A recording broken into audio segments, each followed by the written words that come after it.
I've been collecting stories that are told in the Soviet Union by their people among themselves, which reveal they've got a great sense of humor, but they've also got a pretty cynical attitude toward their system. And I told this one, Bill, you'll have to hear it again. I told it in the car. I didn't tell this one to Gorbachev.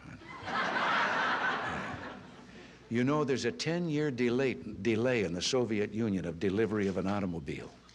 And only 1 out of 7 families in the Soviet Union own automobiles. There's a 10-year wait.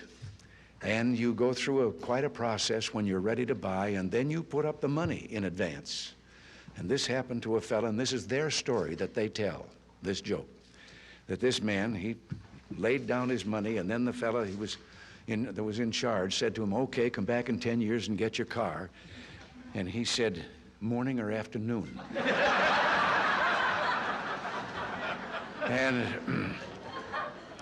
And the fellow behind the counter said, well, 10 years from now, what difference does it make? And he said, well, the plumber's coming in the morning.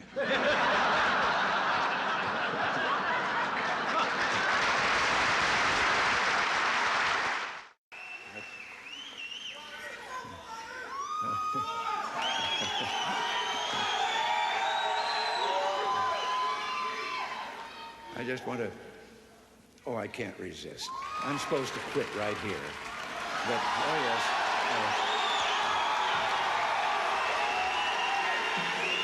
But in view of the fast things that I just said, I don't know whether you know it or not, but I have a new hobby.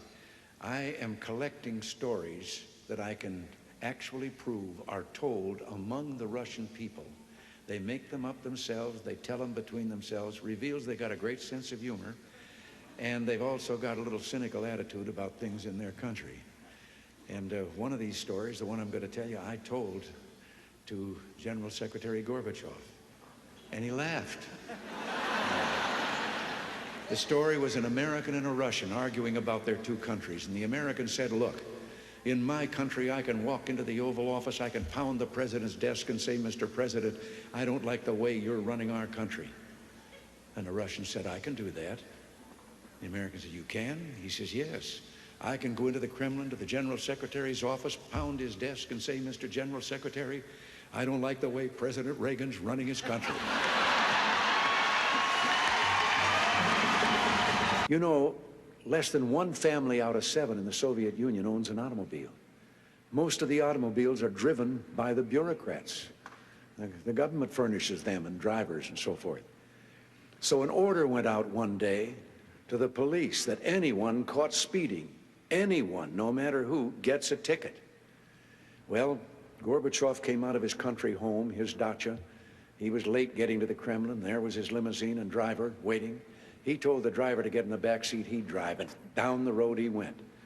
They passed 2 motorcycle cops. One took out after him. And pretty soon he's back with his buddy, and his buddy says, well, did you give him a ticket? And he said, no. Well, he said, why not? Oh, he said, they're too important. Well, he said, we're told to give anybody a ticket, no matter who it is. Oh, he said, no, this one was too, I could. Well, he said, who was it? He said, I couldn't recognize him, but his driver was Gorbachev. One of the more recent ones that I heard was about the man walking along the street at night, Moscow. Soviet soldier called to him to halt. He started to run. The soldier shot him. And another man said, why did you do that? Well, he said, curfew. Well, he said, it isn't curfew yet. He said, I know. He's a friend of mine. I know where he lives. He couldn't have made it. I heard one about a fellow who went to the KGB to report that he lost his parrot. The KGB asked him why he was bothering them. Why didn't he just report it to the local police? Well, he answered, I just want you to know that I don't agree with a thing my parrot has to say. Which makes me think of a story. Everything makes me think of a story. About 3 dogs, an American dog and a Polish dog and a Russian dog. They were all having a visit, and the American dog was telling them about how things were in this country. He said, you know, you bark, and you bark long enough, and then somebody comes along and gives you some meat.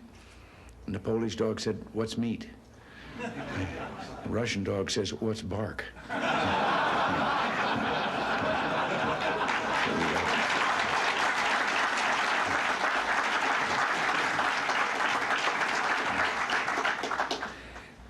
have to interrupt right here and tell you that in one of my visits, I won't name him, I don't want to embarrass him, but one of the heads of state that I met with on this visit, he gave me one while I was on the way.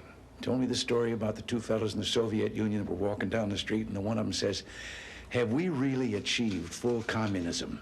Is this it? Is this now full communism?" And the other one said, "Oh, hell no, things are going to get a lot worse." It is said that Castro was making a speech to a large assembly, and he was going on at great length, and then a voice out in the crowd said, "Peanuts, popcorn, Cracker Jack." And he went on speaking, and again the voice said, "Peanuts, popcorn, Cracker Jack." And about the fourth time this happened, he stopped in his regular speech, and he said, the next time he says that, he says, "I'm going to find out who he is and kick him all the way to Miami."